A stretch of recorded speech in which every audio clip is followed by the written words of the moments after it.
Hi Geometry. This is Unit 4, Lesson 5 on page 465 of our workbook.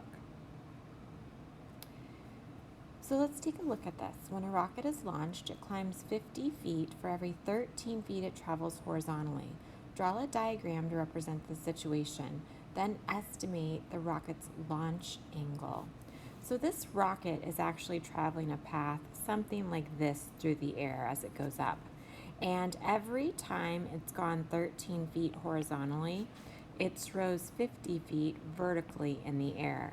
And then this is our rocket's path that it's following. This problem wants us to estimate the rocket's launch angle.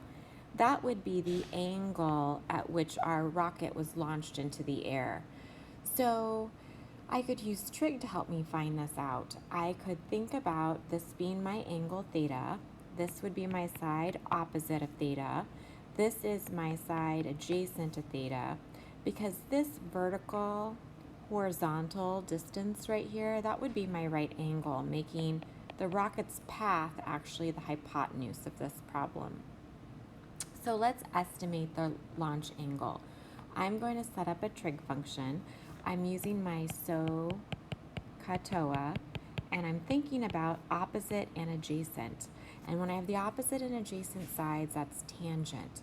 So I'm going to write a tangent equation. Tangent of theta equals opposite over adjacent. So now I need to get theta by itself. So I need to do the inverse function to the left side of the equation. And whatever I do the left side, I have to do the right side. So I'm going to do tangent inverse to both sides.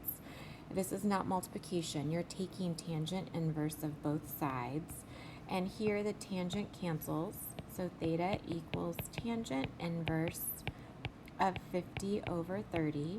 And I'm going to put that into my calculator. And it works out that my angle, and I find that theta equals 75.4 degrees. So let's take a look at activity 5.2, Pythagorean triples. So sketch the triangle with side lengths 7, 24, and 25 units. Label the smallest angle A. So first off, 7, 24, and 25 is a Pythagorean triple. If I put these numbers, 7 squared plus 24 squared equals 25 squared, I would see that this is a true statement. I know that 25 has to be my hypotenuse because it's the longest of the three sides. So let's draw this triangle. I know it's going to be a right triangle since it makes the Pythagorean theorem true. My hypotenuse is my 25. My other two sides are 7 and 24 in length. Now it says to label the smallest angle A. Remember, the smallest angle is across from the smallest side. So in this case, I know that this would be my angle A right here, and I could call this C and I could call this B, let's say. I'm just making those up. So my angle A would be across from the 7. It says to write 3 ratios for the side lengths of A. So I'm going to write sine, cosine, and tangent. So for example, the sine of A, and I'm going back to my SOHCAHTOA, and so I need to know what my sides are in relationship to A. So 7 would be the side opposite, 24 is the side adjacent, and 25 would be my hypotenuse. So when I get ready to write my sine, I know sine is opposite over hypotenuse, so that's 7 over 25. Cosine of A would be adjacent over hypotenuse, so I'm going to write 24 over 25.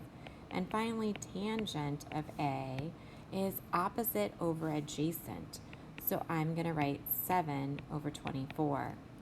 All 3 of these equations should be equal to the same thing when I solve for A.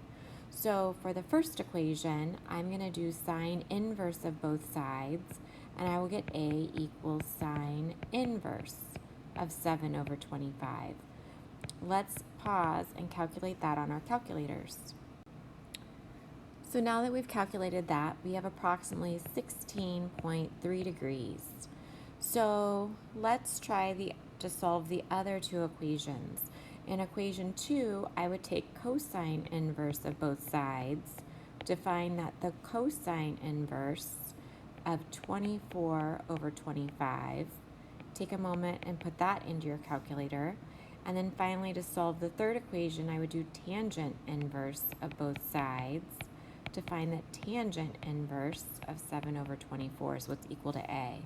Take a moment and pause this video and practice putting both of those into your calculator to see what you get.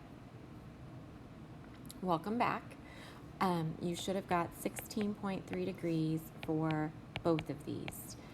Any of those three equations would be a great way to find the value of A.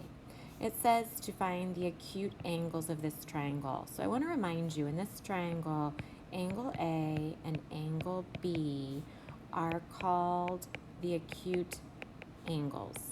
Acute angles simply are something less than 90. And in a right triangle, my angles A and B are complementary. So when they say find the acute angles, I know that these two angles are complementary. That means I know they add up to 90 degrees.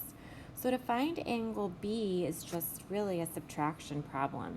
If I want to find the measure of angle B, then I'm going to calculate that by doing 90 minus whatever angle A was, and that was 16.3 degrees. So I would get 73.7 degrees when I do that subtraction for the measure of angle B. Let's move on to discuss page 467. As we do these four problems, I want to encourage you to pause the video and to try the problem on your own, and then to come back and check your answer. This way you'll know the types of questions you might want to ask about in class. So beginning the first one, I'd like to find AB. So if I look for step 1, my angle, it's the 20-degree angle.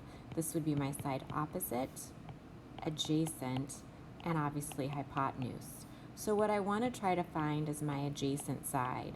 So this problem is using adjacent and hypotenuse, which is cosine. So the equation I would write would be cosine of 20 equals my adjacent side AB divided by my hypotenuse 8.5. To do the algebra here, I'm just going to multiply both sides by 8.5. When I do so, I get my variable AB by itself, and I find that AB is equal to 7.99. Again, I want to encourage you to pause the video at any time to try these on your own to make sure that you know how to get these answers. Let's take a look at number 2. It's describing a right triangle, which is important because I need to have a right triangle to do my trig. One angle is 40 degrees, and the leg opposite that angle is 5 centimeters. What's the length of the hypotenuse? So let's begin by just drawing a generic right triangle. Keep in mind that this may not end up drawn to scale, depending on my problem. So one of my angles is 40 degrees. I happen to know my other acute angle then is 50 because they're complementary. And the side opposite my 40 is 5 centimeters.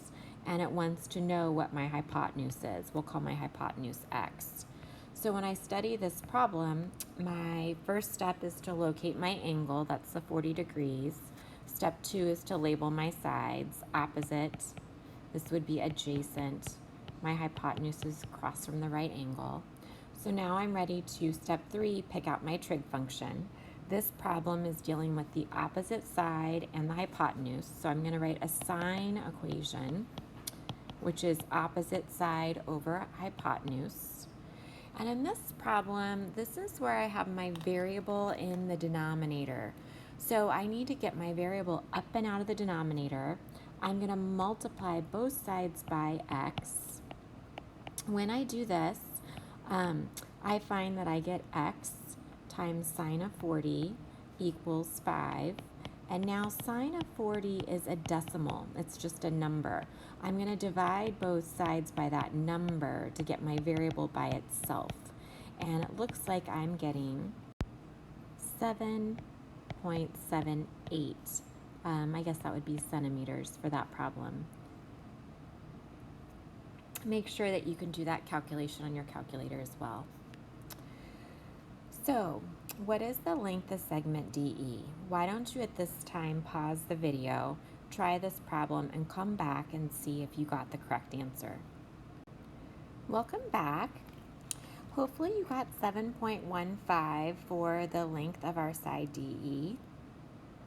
And if you did not, circle it. Make sure you ask about it in our office hours. Let's go down and take a look at number 4. Number 4 is a description of a right triangle that has one angle measuring 70 degrees. I know my other one's going to be 20. Remember, they have to be complementary. They have to add to 90. The leg opposite the 70 degrees is 12. And then it says, what's the length of the leg adjacent to the 70-degree angle? Well, let's try sketching this. You can draw any right triangle you want. And remember, it may not be drawn to scale after you put your numbers in. This angle up here looks bigger, so I'm going to write the 70 in there since I know the other angle's 20. Kind of makes more sense to me. So the leg opposite the 70-degree angle is 12. So this would be the side opposite the 70. So I'm going to write the 12 in. It says, what's the length of the leg adjacent? This would be my leg adjacent to the 70 because I know this is my hypotenuse. So we'll call this X. So now that we've sketched out this triangle, and you can see the picture, pause the video and calculate X and come back and see how you did. So I hope you got 4.37 centimeters for your adjacent side for that problem. So this is page 468, the summary at the bottom. Let's review how we can find the acute angles in a triangle. So since I know all three sides, in order to find D, I could do sine, cosine, or tangent. I have all those options because I know all three sides. The 7.7 is my side opposite, the 6 is my side adjacent, the 9.7 then is my hypotenuse. So why don't you pause the video and calculate the measure of angle D using one of your three trig functions, and then use that measurement to find angle F and come back and check your answer. So hopefully, whether you use sine, cosine, or tangent, you found that D was approximately 52.5 degrees. So to find F, you could use trig. However, I know that D and F are complementary. So to find the measure of angle F, I could simply do 90 degrees minus whatever I found for angle D. They are the acute angles of a right triangle and they are complementary. And we find the measure of angle F is 37.5 degrees. That would be it for the notes for this lesson. Thank you.